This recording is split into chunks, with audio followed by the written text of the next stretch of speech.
Hello guys, ഇതാണ് 1.5 മാസം കഴിഞ്ഞിട്ടുള്ള ഞാൻ. പാടുകളൊക്കെ ഏകദേശം പോയി, പക്ഷേ ഒരു 10-12 ദിവസത്തിനുള്ളിൽ തന്നെ എൻ്റെ പാടുകളൊക്കെ പോയി. അത്യാവശ്യം വലിയ കുഴപ്പമൊന്നുമില്ല. ഇത്ര വലിയൊരു ഇത് വെച്ചിട്ട് ഞാൻ ഓക്കെയാണ്. ഇവിടെ ഒരു പാടുണ്ട്, അത്രേ ഉള്ളൂ. വേറെ കുഴപ്പങ്ങളൊന്നും ദൈവം സഹായിച്ചില്ല. ആ സമയത്ത് നല്ല ടെൻഷൻ ഉണ്ടായിരുന്നു, ഇത് എന്താവും എങ്ങനെയാവുമെന്ന്. പക്ഷേ ഇപ്പം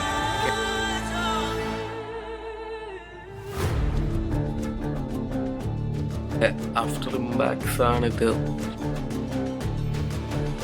അപ്പം കാര്യമായിട്ട് ആണ് കറക്റ്റ് ഒരു 1.5 മാസം ആവുന്നേ ഉള്ളൂ. അതിനുള്ളിൽ തന്നെ 1.5 മാസമായി, അതിനുള്ളിൽ തന്നെ ഫുള്ള് റിക്കവറായി.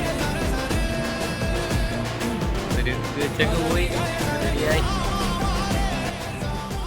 അപ്പോൾ ഹലോ ഗൈസ്, ഇങ്ങനൊരു വീഡിയോ എടുക്കണം എന്നൊന്നും വിചാരിച്ചതല്ല.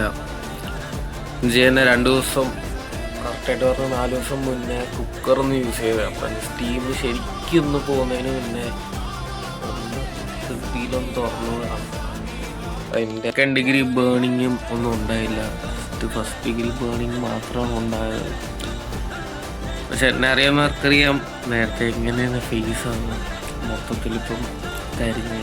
ഞാനകപ്പാടെ ഒന്ന് ഡൗൺ ആയിരിക്കുന്ന സമയമാണ്. കാരണം ഈ സമയം കഴിഞ്ഞു പോവും. എന്തായാലും ഞാൻ ഈ വീഡിയോ അപ്ലോഡ് ചെയ്യുന്ന സമയത്ത് മുഖമെല്ലാം ക്രിസ്റ്റൽ ക്ലിയർ ആയിട്ടുണ്ടായിരിക്കും എന്ന് വിശ്വസിക്കുന്നു. വെയിലത്തിറങ്ങി അപ്പം എന്നുണ്ടെങ്കിലും പോസിറ്റീവായിട്ടിരിക്കുക. ഇങ്ങനെ പലതും വരും പോവും, പലതും നമ്മൾ എക്സ്പെക്റ്റ് ചെയ്യാത്ത പലതും നടക്കും. പക്ഷെ വരാനുള്ളതെല്ലാം വരും. പക്ഷെ നമ്മൾ പോസിറ്റീവായിട്ടിരിക്കുക, പ്രാർത്ഥിച്ചൊരു മനോധൈര്യത്തിൽ പോവുക. അപ്പം എല്ലാം ശരിയാകും. ഇത്രയൊക്കെ നടന്നില്ലേ, ഇതുപോലൊക്കെ പോവും. പോകാം.